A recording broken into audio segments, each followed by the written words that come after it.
नमस्कार बच्चों, आज हम करने वाले हैं व्याकरण का एक नया टॉपिक जिसका नाम है वाच्य।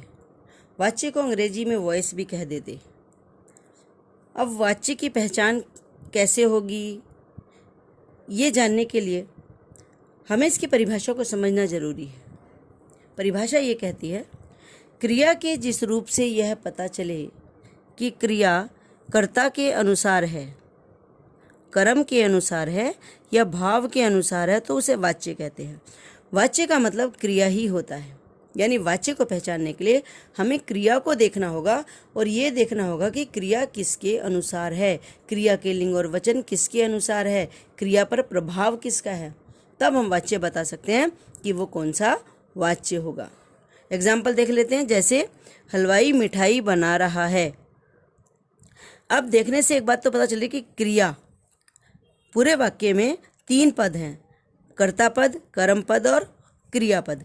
क्रियापद पर किसका असर दिख रहा है, हलवाई का या मिठाई का? हलवाई का। हलवाई मिठाई बना रहा है। एक तो तरीका ये है।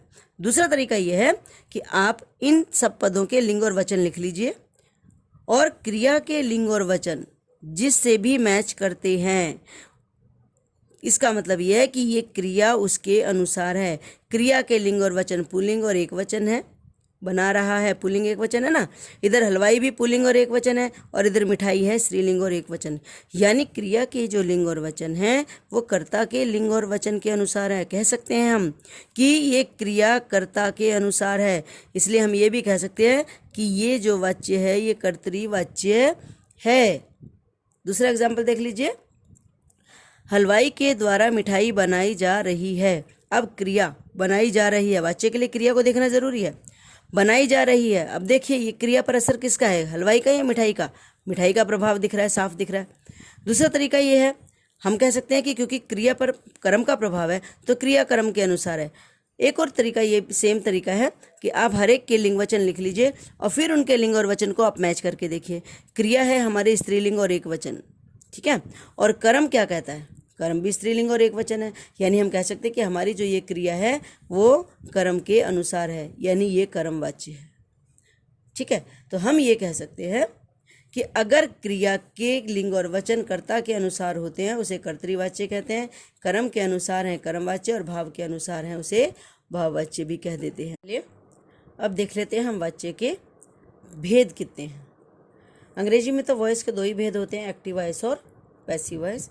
वैसे ही हिंदी में वाच्य के 2 भेद हैं, कर्तृवाच्य अकर्तृवाच्य, और अकर्तृवाच्य के 2 भेद हैं, कर्मवाच्य और भाववाच्य। अब हम करते हैं कर्तृवाच्य होता क्या है। कर्तृवाच्य को एक्टिव वॉइस भी कह देते हैं। इसमें सीधी सी पहचान यह है कि कर्ता के बाद से या द्वारा नहीं लगता, यानी वाक्य में इसकी फॉर्मेशन होती है कर्ता, कर्म और क्रिया। कर्म हो भी सकता है, कर्म नहीं भी हो सकता, पर यही फॉर्मेशन होती है। कर्ता के बाद ने हो सकता है कारक, पर से या द्वारा नहीं होगा। जैसे एक्टिव वॉइस में बाय नहीं लगता ना, वैसे ही हिंदी में कर्तृवाच्य में कर्ता के बाद से या द्वारा नहीं लगता। ये इसकी सबसे बड़ी पहचान है।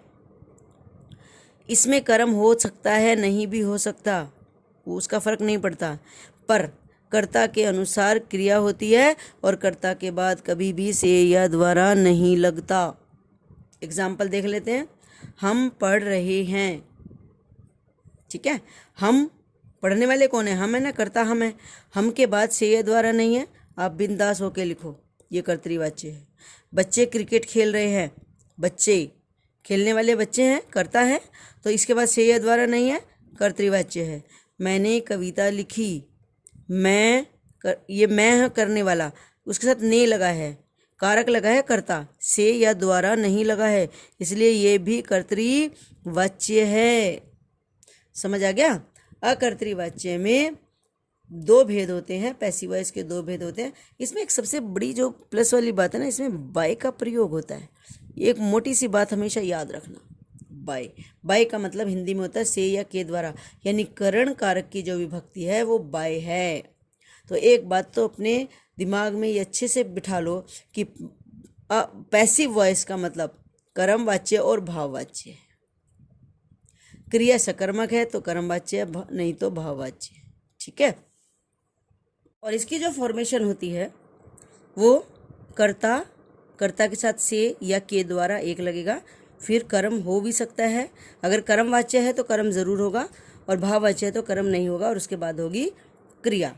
दो भेद हैं अकर्तृवाच्य के, यानी पैसिव वॉइस के दो भेद हैं, एक कर्मवाच्य है और दूसरा भाववाच्य है। कर्मवाच्य यानी कर्म के अनुसार क्रिया, भाववाच्य यानी भाव के अनुसार क्रिया। अब कर्मवाच्य की पहचान ये कहती है कि इसमें क्रिया हमेशा सकर्मक होती है, कर्ता के बाद से या के द्वारा जरूर लगता है, बस यही पहचान है इसमें क्रिया सकर्मक होती है और भाववाच्य में क्रिया अकर्मक होती है। एग्जाम्पल देख लेते हैं। मुझसे खाना नहीं खाया जाता।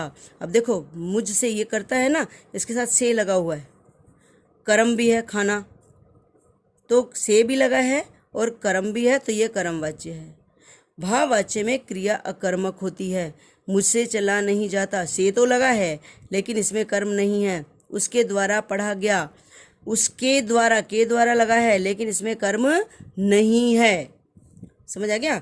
वाच्य की फॉर्मेशन का मतलब एक पैटर्न देखें तो कह देते हैं वाच्य के तीन भेद कई जगह बताए जाते हैं। सीधे सीधे लें तो कर्तृवाच्य, कर्मवाच्य और भाववाच्य।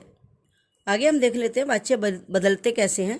वाच्य बदलने का एक सिंपल तरीका यही है, कर्ता के बाद यदि से या द्वारा लगा है तो उसे हटा दो, और अगर नहीं लगा है तो उसे लगा दो। Simple formula. दूसरी चीज़ जो जरूरी है याद करने की है कि कभी भी वाच्य बदलते समय काल, क्रिया का काल नहीं बदलना चाहिए। निषेधवाचक वाक्य में हो सके तो उसके द्वारा की जगह से का प्रयोग करें, इसे वाच्य बदलने में आसानी होती है। उदाहरण हम देख लेते हैं। उदाहरण ये कहते हैं कि रवि मिठाई खा रहा है। अब हमने क्या करना है, रवि के बाद के द्वारा तो लगा नहीं है, हमने लगाना है, बस सिंपल।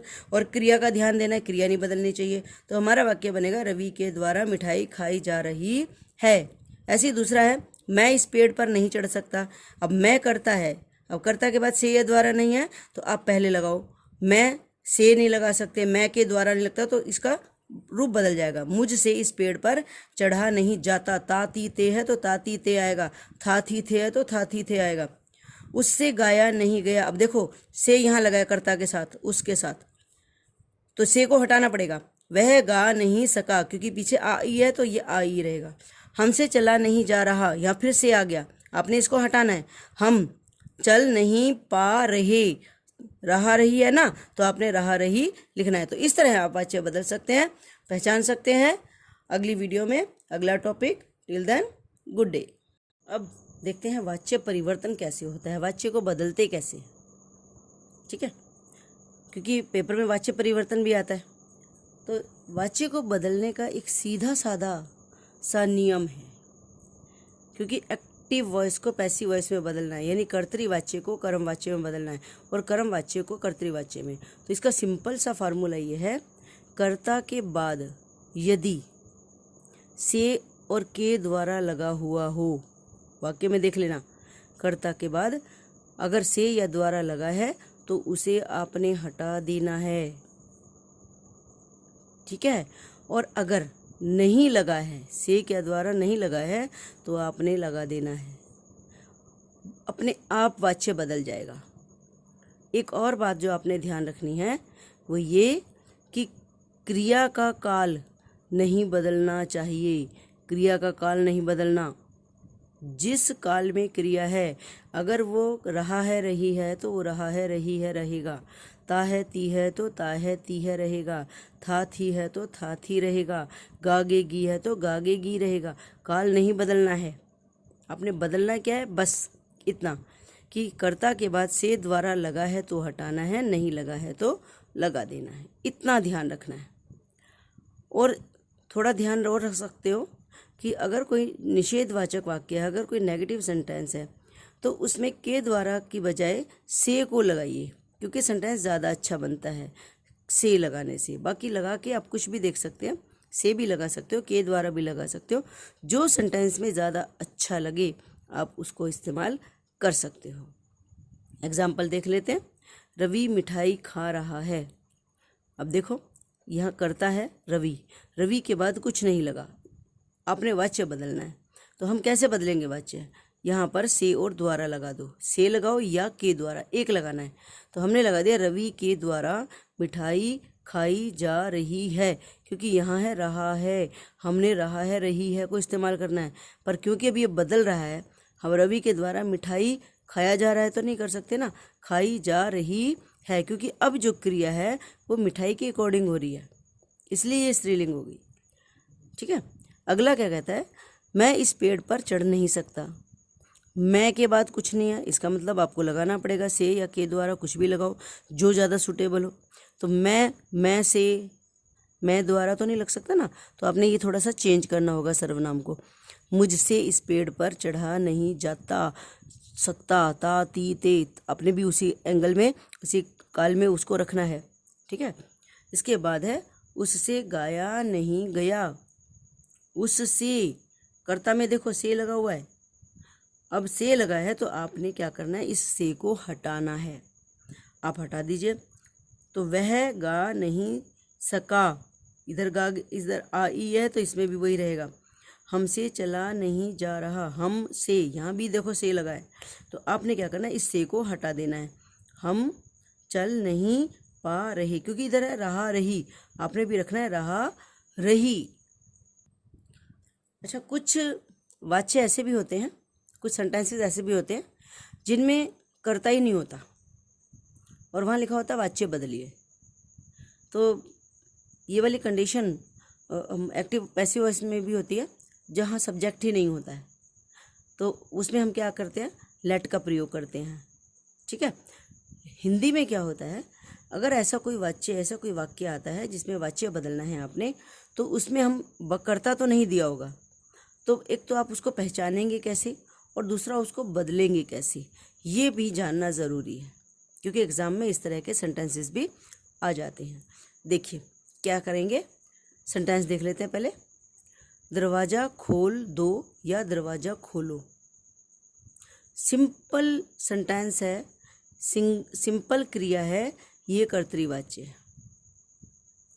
और अगर इस क्रिया को आप संयुक्त वाक्य में, संयुक्त क्रिया में बदल देंगे, दरवाज़ा खोल दिया जाए, तो ये बन जाएगा क्या, कर्मवाच्य।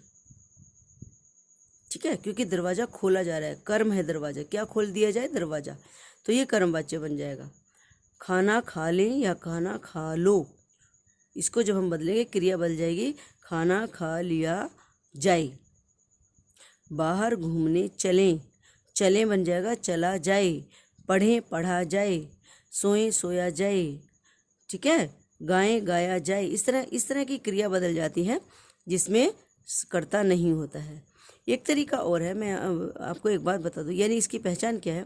अगर कर्तृवाच्य में क्रिया सामान्य हो, कृदंत क्रिया हो, मतलब धातु के पीछे प्रत्यय लगता है, जैसे चलें, पढ़ें, पढ़ो, आओ, ये कृदंत क्रिया है, क्योंकि इसमें धातु के पीछे प्रत्यय लगा है, तो क्रिया सामान्य होती है। दूसरा, लेकिन जब हम बदलते हैं कर्मवाच्य में, भाववाच्य में, क्रिया संयुक्त क्रिया हो जाती है। इसका एक तरीका और है बदलने का। मान लीजिए कई बार ऐसा होता है, वैसे मैंने तरीका तो बता दिया आपको कि सिंगल क्रिया होगी, आप उसको संयुक्त क्रिया में बदल दीजिए और फॉर्मेट मैंने बता दिया, लेकिन इसके बावजूद कई बार डाउट हो जाता है। आप क्या करेंगे, तो आपने ये करना है कि जहाँ सब्जेक्ट नहीं दिया है, आपने अपनी मर्जी से एक सब्जेक्ट लगाना है। सपोज करो एक सेंटेंस है, खाना खाने चलो। ठीक है, एक तो सिंपल तरीका अगर आपको आता है तो खाना खाने चला जाए, सिंपल। लेकिन इसके बावजूद अगर आपको समझ नहीं आ रहा है, तो आप अपनी तरफ से कोई एक ऐसा सब्जेक्ट लगाओ जो इस सेंटेंस को ठीक कर दे। तुम खाना खाने चलो, हो गया, लगा लिया। अब इससे तो पता चल रहा है ना ये कर्तृवाच्य है, क्योंकि तुम के बाद से तो है ही नहीं, द्वारा भी नहीं, पता चल गया कर्तृवाच्य। अब आप इससे बदल भी सकते हो द्वारा लगा के, तुम्हारे द्वारा खाना खाने चला जाए, तो अब आपको पता चल गया कि ये कर्मवाच्य है। लेकिन एग्ज़ाम में जब आप इस तरह का सेंटेंस अगर आता है, इस तरह का सेंटेंस अगर आता है, तो आप जब इसको बदलेंगे वाच्य में, तो आपने ये दोनों लिखने नहीं है, ये सिर्फ आपको समझने के लिए हेल्प करने को है। आप सिर्फ सेंटेंस इतना ही लिखेंगे। तो ये हुआ वाच्य, आप अच्छे से इसके नियम को समझ लेना, प्रैक्टिस कर लेना। अगली बार नया topic. Till then, good day.